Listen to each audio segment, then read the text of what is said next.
का 9वां महीना। सुमित्रा जी की बहू रितु प्रेग्नेंट थी और अब उसकी प्रेगनेंसी का 9वां महीना चल रहा था। रितु का पति देवेश उसका काफी अच्छे से ख्याल रखता था, लेकिन प्रेगनेंसी अपने आप में ही एक अलग ही वक्त होता है जब एक औरत कई तरह के बदलावों से गुजरती है। शरीर के साथ साथ उसके अंदर बहुत सारे इमोशनल चेंजेस भी आते हैं और रितु इन सब चीजों से गुजर रही थी। इसीलिए कई बार वो बहुत परेशान हो जाती थी। उसे बार बार बहुत मुश्किलों का सामना करना पड़ रहा था। एक दिन अचानक शाम के वक्त रितु जोर जोर से रोने लगी। अरे रितु बेटा, क्या हुआ? तुम रो क्यों रही हो? कुछ नहीं मम्मी जी, बस बहुत परेशान हो रही हूँ मैं। हाँ बेटा, वो तो मुझे भी दिख रहा है, तभी तो रो रही हो तुम। लेकिन परेशानी के पीछे की वजह तो बताओ, आखिर बात क्या है? किसी ने कुछ कहा क्या तुमसे? नहीं मम्मी जी, किसी ने कुछ भी नहीं कहा, बस ऐसे ही मेरा मन कर रहा है रोने का। अरे बेटा, ये क्या बात हुई? रोने का मन कर रहा है? अरे तुम माँ बनने वाली हो, अगर इस तरह रहोगी ना तो बच्चा भी रोने वाले नेचर का पैदा होगा। तो फिर मैं क्या करूं मम्मी जी? मुझे बता अपने दिल की बात, मेरे साथ शेयर कर कि क्या परेशानी है। वो क्या है ना मम्मी जी, मैं अपने पेट की तरफ देखती हूँ ना तो अजीब सी घबराहट होती है। अरे लेकिन क्यों बेटा? तुम्हारे पेट में तो तुम्हारा आने वाला बच्चा है, इसे देखकर तुम्हें खुश होना चाहिए। मम्मी जी वो क्या है ना, मेरा पेट इतना बड़ा हो गया है, शरीर की हालत ऐसी हो गई है तो सोच सोच कर डर लगता है कि मैं कभी फिर से पहले जैसी स्लिम और ब्यूटीफुल हो पाऊंगी क्या। अरे बेटा, ये तो कुछ दिनों की बात है, सब कुछ बिल्कुल पहले जैसा हो जाएगा। कुछ दिनों के बाद तुम्हें चिंता करने की कोई जरूरत नहीं होगी। रितु, क्या हुआ? तुम बार बार करवटें क्यों बदल रही हो? रात के 2 बज रहे हैं, सो जाओ ना अब। देवेश, नींद नहीं आ रही है, मैं ठीक से सो नहीं पा रही हूँ। अरे ये क्या, तुम तो उठकर बैठ गई। इस तरह बैठे बैठे पूरी रात बिताओगी क्या? क्या करूं देवेश, पेट की वजह से जैसे ही लेटती हूँ अजीब सा लगने लगता है, ठीक से सो भी नहीं पाती। तुम एक काम करो, अपने पेट के बगल में एक तकिया लगा लो, तुम्हें ठीक से नींद आ जाएगी। वो भी करके देख लिया, अब तो लगता है जब तक बच्चा इस दुनिया में नहीं आएगा मैं ठीक से सो भी नहीं पाऊंगी। रितु, बच्चा आने के बाद कौन सा चैन की नींद सो पाओगी? कम से कम अब तो आराम कर लो। तुम सो जाओ देवेश, मैं बैठे बैठे ही अपनी नींद निकाल लूंगी। और फिर कुछ दिन के बाद सुमित्रा जी के घर पर कुछ परिचित लोग मिलने के लिए आते हैं। मम्मी जी, आप उन लोगों के साथ बैठकर बातें करिए, मैं सबके लिए चाय बना देती हूँ। अरे नहीं नहीं बेटा, मैं कर लूंगी, अभी तुम्हारी तबीयत ठीक नहीं है ना, तुम आराम करो। अरे मम्मी, घर के छोटे मोटे काम तो मैं करती हूँ ना, चाय बनाने में कैसी प्रॉब्लम? अच्छा ठीक है, अगर कोई परेशानी नहीं है तो बना दो चाय। अरे ये क्या बात है सुमित्रा जी, आप तो दादी बनने वाली हैं। हाँ जी, बस ठीक ठाक तरीके से मेरा पोता या पोती इस दुनिया में आ जाए तो चैन हो जाए। सही कहती हैं बहन जी, एक औरत के लिए ये वक्त बहुत मुश्किल होता है। वैसे बहू की तबीयत तो ठीक है ना? हाँ हाँ, तबीयत तो ठीक है, बस ऐसे ही थोड़ी बहुत परेशानी है जो इस वक्त होती है, उसी से गुजर रही है। पहली बार माँ बन रही है ना, कभी कभी परेशान हो जाती है। सुमित्रा जी रिश्तेदारों से बात करती है और उन्हें काफी देर हो जाती है। रिश्तेदारों के जाने के बाद, अरे रितु बेटा, तुम अभी तक किचन में काम कर रही हो? मैंने तुम्हें मना किया था ना, इतनी देर खड़े रहने की क्या जरूरत थी? मम्मी जी, वो मुझे लगा रात के खाने में देर हो जाएगी, इसलिए मैं साफ उधर बिजी थी तो मैं खाना बनाने लग गई थी। अरे बेटा, तुम तो बिल्कुल कुछ भी नहीं समझती, जरा अपने पैरों की हालत तो देखो। हाँ मम्मी जी, मुझे भी ना पैरों में बहुत भारीपन लग रहा है।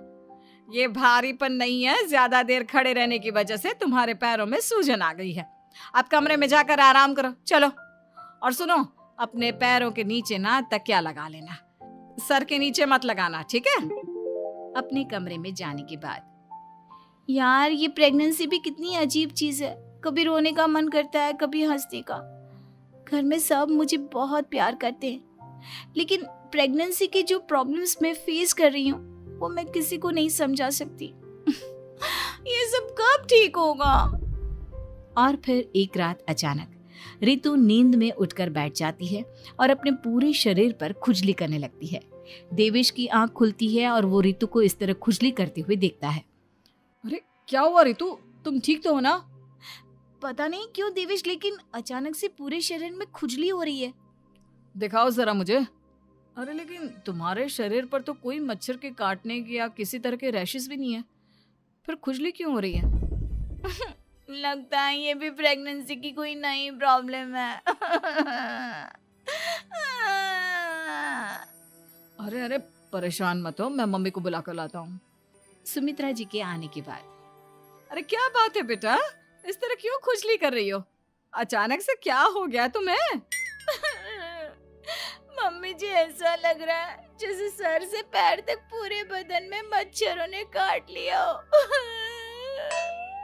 अरे लेकिन इसमें रोने की क्या बात है, चुप हो जा, सब ठीक हो जाएगा। हाँ मैं बहुत परेशान हो गई हूँ, बस अब जल्दी से बच्चा इस दुनिया में आ जाना चाहिए ताकि मुझे इन सारी प्रॉब्लम से मुक्ति मिले। ऐसा नहीं कहते रितु, माँ बनना तो दुनिया की सबसे बड़ी खुशखबरी है और ये सारी परेशानियां तो सबके साथ होती है। जानती हूँ, लेकिन फिर भी क्या करूँ, रात को सो नहीं सकती। कभी पेट भर के खाना खा लेती हूँ तो उल्टी करने का मन करता है। ज्यादा देर खड़ी हो जाती हूँ तो पैर में सूजन आ जाती है। ज्यादा देर बाहर घूमने भी नहीं जा सकती वरना टॉयलेट की प्रॉब्लम। ये सब कब ठीक होगा? कुछ दिन और बीत गए और अब तक रितु का 9वां महीना खत्म होने का वक्त आ गया था। अब हर दिन रितु बस यही सोचती थी कि उसका बच्चा इस दुनिया में आने वाला है। हाँ, वो बात अलग थी कि वो कई तरह की इमोशनल चेंजेस से गुजर रही थी और फिर एक दिन अचानक, देवेश, मुझे ना चाउमीन खाने का मन कर रहा है। अभी रात के 12 बजे? अरे रितु, इस वक्त चाउमीन कहाँ से लेकर आऊंगा मैं? किसी होटल में फोन करो ना, कोई तो डिलीवर करता होगा ना इतनी रात को। नहीं नहीं रितु, इतनी रात को कोई डिलीवर नहीं करता, तुम कल खा लेना, मैं कल तुम्हारे लिए लेकर आऊंगा बस। नहीं, मुझे अभी खाने का मन कर रहा है, मुझे अभी खाना है। अच्छा अच्छा ठीक है, एक काम करो, मैं किचन में जाकर तुम्हारे लिए मैगी बना कर लाता हूँ, क्या पता उसे खाकर तुम्हारा मन ठीक हो जाए। हाँ ठीक है। देवेश रितु को मैगी बनाकर खिला देता है, लेकिन अगले दिन अचानक से रितु की तबीयत खराब हो जाती है। क्या हुआ है बहू को? बेटा तूने कुछ उल्टा सीधा तो नहीं खा लिया ना? मम्मी वो कल आधी रात को चाउमीन खाने की बात कर रही थी तो मैंने इसे मैगी बनाकर खिला दी। अरे लेकिन एक बार मुझसे तो पूछ लेता, इसी वजह से उसे अजीब सा लग रहा है। कोई बात नहीं, वैसे भी बच्चा आने का वक्त पास आ गया है ना, इसलिए ये सब चीजें हो रही है। मेरे पेट में बहुत दर्द हो रहा है, जब से मैगी खाई है तब से पता नहीं क्या हो गया। अरे कुछ नहीं हुआ बेटा, बस कुछ दिन की बात और है, परेशान मत हो। चल हम तुम्हें ना डॉक्टर के पास ले चलते हैं। हॉस्पिटल जाने के बाद, डॉक्टर साहब, मेरी बहू की तबीयत ठीक तो है ना? हाँ, वैसे तो सब कुछ ठीक लगता है, डाइजेशन का प्रॉब्लम हो गया है, ऐसे वक्त में हो जाता है। प्रेगनेंसी की वजह से पेट के ऊपर बहुत प्रेशर आ जाता है, इसलिए डाइजेशन थोड़ा वीक हो जाता है।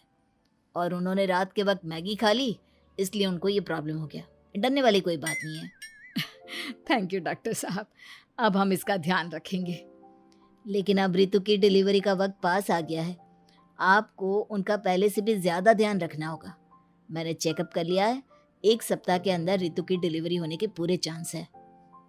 एक दिन अचानक किचन में काम करते करते रितु के पेट में बहुत तेज दर्द होने लगता है। देवेश, मम्मी जी जल्दी आइए। अरे अरे क्या हुआ बहू, क्या हुआ तुम्हें? बहुत दर्द हो रहा है मम्मी, मेरे पेट में बहुत तेज दर्द हो रहा है, मुझसे खड़ा भी नहीं रहा जा रहा। इधर आ जाओ रितु, मैं तुम्हें बेड पर लिटा देता हूँ, सब ठीक हो जाएगा। बेटा, मुझे लगता है इसकी डिलीवरी का वक्त पास आ गया है। अब हमें रितु को हॉस्पिटल ले जाना होगा। वैसे भी डॉक्टर ने कहा था कि 1 सप्ताह के अंदर डिलीवरी कभी भी हो सकती है। मुझे बहुत दर्द हो रहा है, ऐसा लग रहा है जैसे मैं मर जाऊंगी। प्लीज मुझे बचा लो देवेश। अरे रितु, घबराओ मत, ऐसा कुछ नहीं होगा। हॉस्पिटल पहुंचने के बाद आप जल्दी से रितु को एडमिट करवा दीजिए और आप लोग बाहर वेट करिए। नहीं, मुझे बहुत दर्द हो रहा है। रितु, समझने की कोशिश करो, सब कुछ ठीक हो जाएगा। रितु को लेबर पेन शुरू हो गया था और वो काफी तकलीफ से गुजर रही थी। एक बच्चे को जन्म देते समय औरत जिस तकलीफ से गुजरती है उसे सिर्फ वही समझ सकती है। रितु की तकलीफ को देखकर देवेश भी काफी इमोशनल हो गया था। रितु को इस तरह चीखते देखकर उसे बहुत दुख हो रहा था, लेकिन आधे घंटे के बाद जब डॉक्टर अपने हाथ में रितु और देवेश की छोटी सी बच्ची को लेकर आया तो रितु के चेहरे पर स्माइल आ गई। रितु, ये देखो, तुम्हारी और मेरी नन्ही सी बेटी। ये तो एकदम परी की तरह दिखती है। दिखेगी क्यों नहीं, एकदम तुम पर गई है ना, इसलिए। लेकिन मम्मी, उसकी नाक तो मेरे जैसी है। अच्छा ठीक है, नाक तुम रख लो, बाकी सब मेरे जैसा। देखा रितु, तुमने कितनी तकलीफ सही, लेकिन उस तकलीफ के बदले तुम्हें भगवान ने ये छोटी सी परी दे दी। और ऐसा सब औरतों के साथ होता है। तुमने बहुत हिम्मत रखी है बेटा, और इसका नतीजा आज हमारे सामने है।